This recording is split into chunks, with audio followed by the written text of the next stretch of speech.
Hello friend, सूरज study centre में आप सभी का स्वागत है। तो फ्रेंड बता दें कि आज की क्लास में हम स्वयं विभाजन और जाति प्रथा से जितने भी ऑब्जेक्टिव क्वेश्चन बनने वाले हैं उसको पढ़ेंगे और एक बता दें जितने भी क्वेश्चन पूछे गए हैं उसका भी रिवीजन करेंगे। तो आइए हम क्लास को स्टार्ट करते हैं। तो फ्रेंड बता दें कि आज का हमारा पहला प्रश्न है कि बाबा साहेब भीमराव अम्बेडकर का जन्म किस राज्य में हुआ। तो फ्रेंड यह हमारा प्रश्न पूछा है कि बाबा साहब भीमराव अम्बेडकर का जन्म किस राज्य में हुआ। तो फ्रेंड बता दें कि यह प्रश्न 2019 प्रथम पाली और 2021 प्रथम पाली में पूछा गया प्रश्न है। तो फ्रेंड बता दें कि इसका करेक्ट आंसर होगा ए, मध्य प्रदेश। तो फ्रेंड बाबा साहब भीमराव अम्बेडकर का जन्म मध्य प्रदेश में हुआ था। चलिए बढ़ते अपने सेकंड प्रश्न की ओर। तो फ्रेंड हमारा सेकंड प्रश्न है भारत में जाति प्रथा का मुख्य कारण क्या है।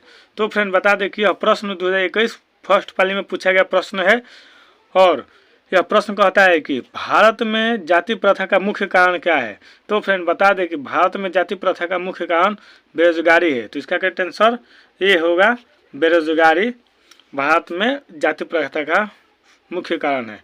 चलिए बढ़ते अपने अगले प्रश्न की ओर। तो फ्रेंड हमारा अगला प्रश्न है मानव मुक्ति के पुरोधा किसे कहा गया है। तो फ्रेंड बता दें कि यह प्रश्न 2021 फर्स्ट पाली में पूछा गया प्रश्न है कि मानव मुक्ति के पुरोधा किसे कहा गया है। तो आइए इसका आंसर देखते हैं। तो फ्रेंड बता दें कि इसका करेक्ट आंसर होगा सी, डॉक्टर भीमराव अम्बेडकर को मानव मुक्ति के पुरोधा कहा गया है। चलिए बढ़ते हैं अगले प्रश्न की ओर। तो फ्रेंड हमारा अगला प्रश्न है भौतिकवाद का अर्थ भाग्यवाद नहीं है, किस निबंध की पंक्ति है। तो फ्रेंड जो हमारा प्रश्न कह रहा है कि भौतिकवाद का अर्थ भाग्यवाद नहीं है, किस निबंध की पंक्ति है। तो फ्रेंड बता दें कि अभी प्रश्न 2021 फर्स्ट पाली में पूछा गया प्रश्न है और इसका करेक्ट आंसर होगा सी नंबर, श्रम विभाजन और जाति प्रथा की यह पंक्ति है। चलिए बढ़ते अपने अगले प्रश्न की ओर। अगला प्रश्न है जाति प्रथा स्वाभाविक विभाजन नहीं है क्यों। तो फ्रेंड बता दें कि जाति प्रथा स्वाभाविक विभाजन नहीं है क्या। यह प्रश्न 2021 फर्स्ट पाली में पूछा गया प्रश्न है। आइए हम इसके सही आंसर देखते हैं कि सही आंसर क्या होता है। तो फ्रेंड बता दें कि जाति प्रथा स्वाभाविक विभाजन नहीं है क्यों, क्योंकि रुचि पर आधारित नहीं होने के कारण। तो इसका करेक्ट आंसर डी होगा कि जाति प्रथा स्वाभाविक विभाजन नहीं है क्योंकि यह रुचि पर आधारित नहीं है। चलिए बढ़ते अपने अगले प्रश्न की ओर। तो फ्रेंड हमारा अगला प्रश्न है श्रम विभाजन और जाति प्रथा के लेखक कौन है। तो फ्रेंड बता दें कि अभी प्रश्न 2020 फर्स्ट पाली में पूछा गया प्रश्न है और जो प्रश्न पूछा है कि श्रम विभाजन और जाति प्रथा के लेखक कौन है। तो फ्रेंड बता दें कि श्रम विभाजन और जाति प्रथा के लेखक हैं डॉक्टर भीमराव अम्बेडकर। चलिए बढ़ते अपने अगले प्रश्न की ओर। तो फ्रेंड हमारा अगला प्रश्न है बाबा साहब भीमराव अम्बेडकर का जन्म कब हुआ। तो फ्रेंड आइए हम इस प्रश्न को देखते हैं कि बाबा साहब भीमराव अम्बेडकर का जन्म कब हुआ। तो फ्रेंड बता दें कि यह प्रश्न 2020 फर्स्ट पाली और 2019 फर्स्ट पाली ये दोनों में पूछा गया प्रश्न है और इसका करेक्ट आंसर होगा 14 अप्रैल 1891 ईस्वी। तो इसका करेक्ट आंसर ये होगा 14 अप्रैल 1891 ईस्वी में डॉक्टर भीमराव अम्बेडकर के जन्म हुए थे। चलिए फिर हम बढ़ते अपने अगले प्रश्न की ओर। तो फ्रेंड अगला प्रश्न है कि डॉक्टर अम्बेडकर का जन्म किस परिवार में हुआ था। तो इसका आंसर देखते हैं। तो फ्रेंड बता दें कि डॉक्टर अम्बेडकर का जन्म एक दलित परिवार में हुआ था। तो इसका करेक्ट आंसर सी होगा, दलित परिवार। चलिए बढ़ते अपने अगले प्रश्न की ओर। तो फ्रेंड हमारा अगला प्रश्न है डॉक्टर भीमराव अम्बेडकर ने किस प्रथा को आर्थिक पहलू से खतरनाक माना है। तो फ्रेंड आइए इसका ऑप्शन देखते हैं कि डॉक्टर भीमराव अम्बेडकर ने किस प्रथा को आर्थिक पहलू से खतरनाक माना है। तो फ्रेंड बता दें कि जाति प्रथा को डॉक्टर भीमराव अम्बेडकर ने आर्थिक पहलू से खतरनाक माना है। तो इसका करेक्ट आंसर डी होगा, जाति प्रथा। चलिए बढ़ते अपने अगले प्रश्न की ओर। तो फ्रेंड हमारा अगला प्रश्न है भारत में बेरोजगारी का मुख्य कारण है।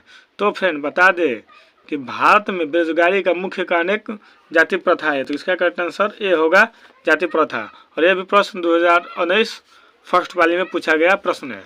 चलिए बढ़ते अपने अगला प्रश्न की ओर। अगला प्रश्न है जाति प्रथा श्रम विभाजन के साथ साथ किसका रूप लिया है। तो फ्रेंड बता दें कि जाति प्रथा श्रम विभाजन के साथ साथ यह श्रमिक विभाजन का रूप लिया है। तो इसका करेक्ट आंसर सी होगा, श्रमिक विभाजन का रूप लिया है। चलिए बढ़ते अपने अगले प्रश्न की ओर। तो फ्रेंड अगला प्रश्न है कि श्रम विभाजन और जाति प्रथा पाठ बाबा साहब के किस भाषण का संपादित अंश है। तो फ्रेंड बता दें कि यह प्रश्न 2018 फर्स्ट पाली में पूछा गया प्रश्न है और इसका करेक्ट आंसर सी होगा। एनिहिलेशन ऑफ कास्ट से यह पाठ लिया गया है, जाति प्रथा श्रम विभाजन। चलिए बढ़ते अपने अगले प्रश्न की ओर। अगला प्रश्न है बाबा साहब भीमराव अम्बेडकर एक डॉट भी थे, तो क्या थे, आइए इसके हम आंसर को देखते हैं। तो फ्रेंड बता दें कि डॉक्टर बाबा साहब अम्बेडकर एक वकील थे, तो इसका करेक्ट आंसर डी होगा वकील। और जिसमें ऑप्शन दिया है गायक, अभिनेता और संगीतकार, इसमें से कोई नहीं थे, इसलिए इसका करेक्ट आंसर डी होगा वकील थे। चलिए बढ़ते अपने अगले प्रश्न की ओर। तो फ्रेंड अगला प्रश्न है पेशा बदलने की स्वतंत्रता न हो तो इसके लिए भूखों मरने के अलावा क्या चारा रह जाता है। उक्त पंक्ति किस पाठ से ली गई है। तो फ्रेंड बता दें कि यह जो पंक्ति है वह श्रम विभाजन और जाति प्रथा के पाठ से ली गई, तो इसका करेक्ट आंसर ये होगा श्रम विभाजन और जाति प्रथा। चलिए बढ़ते अपना अगला प्रश्न की ओर। तो फ्रेंड अगला प्रश्न है जाति प्रथा और श्रम विभाजन क्या है। तो फ्रेंड बता दें कि जाति प्रथा और श्रम विभाजन एक निबंध है, तो इसका करेक्ट आंसर डी होगा निबंध, क्योंकि जाति प्रथा और श्रम विभाजन एक निबंध है। चलिए बढ़ते अपने अगला प्रश्न की ओर। तो हमारा अगला प्रश्न है सभ्य समाज श्रम विभाजन के लिए किसको आवश्यक मानता है। तो फ्रेंड अगला प्रश्न है कि सभ्य समाज श्रम विभाजन के लिए किसको आवश्यक मानता है। तो आइए इसका आंसर देखते हैं। तो फ्रेंड बता दें कि सभ्य समाज और श्रम विभाजन के लिए कार्य कुशलता को आवश्यक मानता है, तो इसका करेक्ट आंसर ये होगा कार्य कुशलता। चलिए बढ़ते अपने अगले प्रश्न की ओर। तो फ्रेंड अगला प्रश्न है आधुनिक सभ्य समाज में कार्य कुशलता के लिए किसको आवश्यक माना गया है। तो फ्रेंड बता दें कि आधुनिक सभ्य समाज में कार्य कुशलता के लिए किसको आवश्यक माना गया है। तो फ्रेंड इसमें श्रम विभाजन को आवश्यक माना गया है, तो इसका करेक्ट आंसर डी होगा श्रम विभाजन। चलिए बढ़ते अपने अगले प्रश्न की ओर। अगला प्रश्न है भीमराव अम्बेडकर के प्रेरकों के क्या क्या नाम थे। तो फ्रेंड आइए हम इसके आंसर देखते हैं कि डॉक्टर भीमराव अम्बेडकर के प्रेरकों के क्या क्या नाम थे।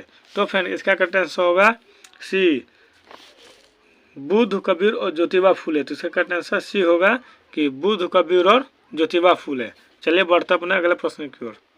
तो फ्रेंड हमारा अगला प्रश्न है भीमराव अम्बेडकर के चिंतन और रचनात्मकता के मुख्य कितने प्रेरक व्यक्ति रहे। तो फ्रेंड बता दें कि इसका आंसर होगा डी 3।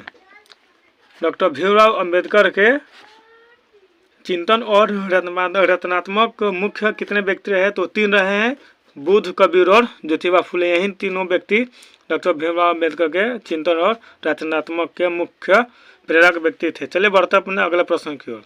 तो फ्रेंड अगला प्रश्न है सभ्य समाज की आवश्यकता क्या है। तो फ्रेंड बता दें कि सभ्य समाज की आवश्यकता क्या है। तो फ्रेंड सभ्य समाज की आवश्यकता है श्रम विभाजन और जाति प्रथा, तो इसका करेक्ट आंसर होगा बी श्रम विभाजन और जाति प्रथा सभ्य समाज की आवश्यकता है। चलिए मिलते हैं किसी नेक्स्ट वीडियो में।